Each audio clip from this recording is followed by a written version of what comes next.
नमस्कार। आप हमारे साथ जुड़े हुए हैं एबीपी के सोशल मीडिया पे। आज हम बात एक ऐसे मुद्दे की कर रहे हैं जिसके हल के बारे में किसी को नहीं पता है।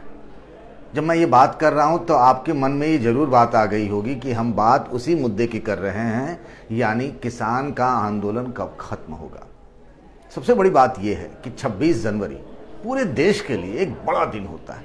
रिपब्लिक डे, जिसे हम गणतंत्र दिवस भी कहते हैं, उस दिन परेड होता है। पूरी देश और दुनिया हिंदुस्तान के वैभव को, उसकी संस्कृति और परंपरा को देखती है, उसकी एक झलक को। और उससे पहले किसानों ने फैसला कर लिया कि हम ट्रैक्टर रैली निकालेंगे।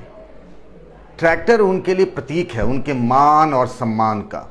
सबके प्रतीक होते हैं कुछ ना कुछ, किसानों के मान सम्मान का प्रतीक है ट्रैक्टर। और सोचिए क्या संदेश जाएगा दुनिया भर में कि एक तरफ भारत उस दिन रिपब्लिक डे मना रहा है और दूसरी तरफ आंदोलन कर रहे किसान देश के कई हिस्सों में, उसमें राजधानी दिल्ली भी शामिल है, उस दिन ट्रैक्टर रैली निकालेंगे। और सबसे बड़ी बात जो आज मुद्दे के कर रहे हैं कि किसान के आंदोलन को लेकर के अब किसान झुकेंगी या फिर सरकार पहल करेगी झुकने की। सरकार ने एक कदम आगे बढ़ाया है जब उसने ये कहा कि हम 1.5 साल तक ये जो 3 कृषि कानून है उनको हम सस्पेंड कर देते हैं, स्थगित कर देते हैं। लेकिन किसानों के साथ बैठक हुई और वो तैयार नहीं हुए इसको मानने के लिए। आज भी बैठक चल रही है। 58 दिन हो गए हैं किसानों के आंदोलन के। सोचिए कड़ाके की ठंड में जब रजाई में दुबके रहते हैं, इस दोपहर के वक्त में थोड़ी हल्की सी धूप आई है दिल्ली के इलाके में, कड़ाके की ठंड में कैसे अपने घर से दूर महिलाएं, बच्चे, किसान वहाँ पर आंदोलन कर रहे हैं। उनकी दर्द को भी समझिए। पर संकट क्या है जानते हैं आप? संकट है भरोसे का। और जब ये भरोसे का संकट खड़ा हो जाता है ना, तो फिर तो बात वहीं खत्म हो जाती। कुछ ऐसा ही हो गया इस किसान आंदोलन को लेकर के।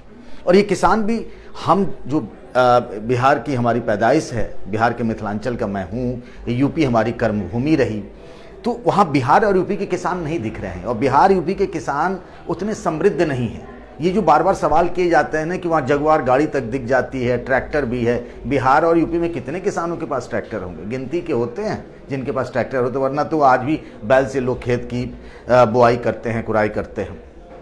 उन किसानों के बारे में इतनी बातें कही गई सत्ता पक्ष की तरफ से, बीजेपी के सांसदों की तरफ से, बीजेपी के मंत्री की तरफ से, कि भरोसे का संकट खड़ा हो गया। अब याद करिए शुरुआती दौर में क्या क्या नहीं कहा गया किसानों को।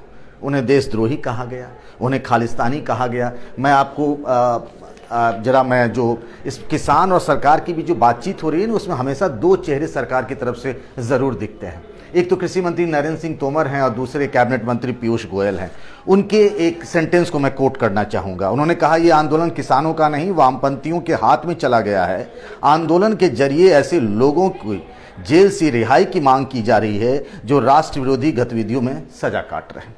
एक कैबिनेट मंत्री हैं, बिहार के हैं, और कभी कभी मजाक में उनको पाकिस्तान का वीज़ा मंत्री भी कह दिया जाता है, क्योंकि याद होगा 2015 के विधानसभा चुनाव में उन्होंने क्या क्या नहीं कहा था। इस बदौलत उनको कहा जाता है। वो कहते हैं इस आंदोलन में विदेशी ताकत घुस रही है, खालिस्तान और सरजिल इस्लाम के पोस्टर लगाए जा रहे हैं। जब आप किसानों को राष्ट्र विरोधी, देशद्रोही, खालिस्तानी कहेंगे और फिर उनसे उम्मीद भी करेंगे कि वो आकर बातचीत करें, बातचीत के आज 11वें दौर की बातचीत भी हो रही है, और फिर वो बात मान जाएं, तो संकट वही भरोसे का हो गया है। किसानों को सरकार पे भरोसा नहीं है। वो ये मान कर चल रहे हैं कि ट्रैक्टर रैली जो 26 जनवरी को होगी उससे देश दुनिया में खराब संदेश जाएगा, मैसेज जाएगा। इसीलिए सरकार डर गई और फिर उसने ये पहल कर दी। थोड़ी सी झुकती हुई दिखी, नज़र आ रही है कि 1.5 साल के लिए हम ये आंदोलन कृषि कानून सस्पेंड कर देते हैं, आप मान जाइए। लेकिन भरोसा नहीं हुआ किसानों को। उनको लग रहा है कि सरकार तो अगले 3.5 साल तक चलेगी। उनकी मांग वही है कि तीनों कानून खत्म कर दिए जाए, रद्द कर दिए जाए। वो इससे डिगने को तैयार नहीं। जब आप दोनों पक्ष अड़ जाते हैं तो फिर बातचीत किस बात की होगी? और वही संकट हो गया है।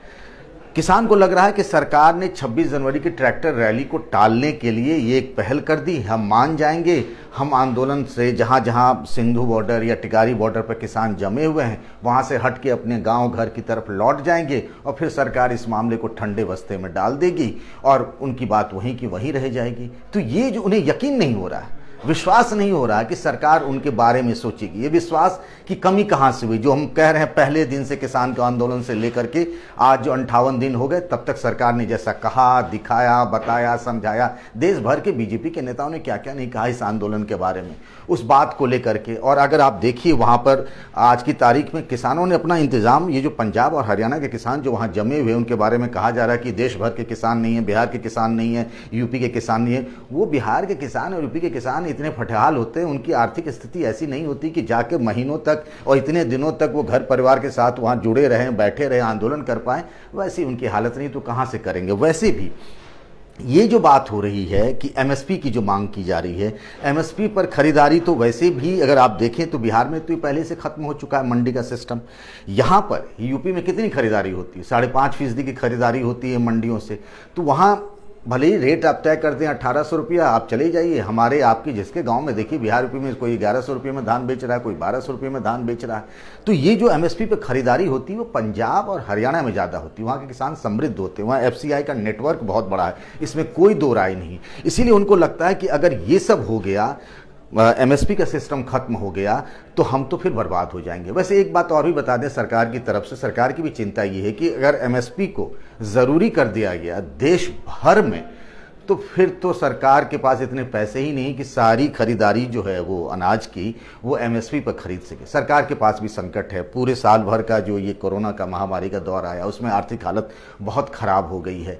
तो सवाल ये है ना कि ये जो टिके हुए लोग हैं इतने दिनों से, जहाँ पर ये लोग ठहरे हुए हैं, वहाँ पर भी आर्थिक व्यवस्था जो है बिल्कुल चौपट सी हो गई। वहाँ पर जिनके दुकान थे, लोगों का आना जाना था। तो ये जो भरोसे के संकट की वजह से सरकार और किसानों के बीच बातचीत कब खत्म होगी समझ में नहीं आ रहा है। सरकार भी अपनी कोशिशें कर रही है, किसान भी चाह रहे हैं कि, ऐसा लग रहा था जैसा किसान नेताओं का आरोप है कि इस तरह की पहल पे एक कोशिश ये भी की कि किसान नेताओं में फूट हो जाए आपस में, पर वो भी मुमकिन नहीं हो पाया। लोगों ने पहले से जैसे शाहीन बाग में सीए के खिलाफ, एनआरसी के खिलाफ जो धरना प्रदर्शन बहुत लंबा चला, उसको देशद्रोही करार देकर के आंदोलन को बहुत कमज़ोर कर दिया गया था, वो कोशिशें यहाँ पर कामयाब होती नज़र नहीं आई। तो सरकार ने कई तरह की रणनीति अपनाई, लेकिन कोई फार्मूला काम नहीं आ रहा। और किसान भी इतनी जिद पर हैं कि ऐसा लग नहीं रहा है कि अगर एक कदम आगे बढ़ती है सरकार तो किसान वहीं के वहीं खड़े। जब तक किसान अपना एक कदम आगे नहीं बढ़ाएगा तो फिर हाथ कहाँ से मिलेंगे दोस्ती के, बात कहाँ से बनेगी? और इसीलिए पेंच फंसा हुआ है। और याद करिए क्या होगा उस दिन 26 जनवरी को। दिल्ली पुलिस के लिए भी बड़ी भारी समस्या है। यूपी के बॉर्डर पर जो इलाके हैं वहाँ से भी किसान ट्रैक्टर रैली निकालने की रोज़ अपने रिहर्सल कर रहे हैं। बड़ा ख़राब मैसेज आएगा देश के लिए। सरकार की चिंता वाजिब भी है, लेकिन फ़िलहाल किसान और सरकार के बीच कोई बातचीत हो जाए, कोई समझौता हो जाए, इसकी गुंजाइश बहुत कम दिख रही है। किसान पूरी तैयारी के साथ आए हैं। वो अब संसद के बजट सत्र के का भी इंतज़ार कर रहे हैं कि वहाँ पर बजट सत्र में लोग उनकी बात को, उनके मुद्दे को उठाएंगे। तब तक तो वो जमे रहेंगे। इसीलिए मान लीजिए कि फ़िलहाल दूर दूर तक कोई गुंजाइश या उम्मीद दिख नहीं रही है। आज के लिए बस इतना ही। फिर हम आपसे मिलेंगे उन इलाकों की बातों को लेकर के जहाँ चुनाव को लेकर बड़ी गहमागहमी है।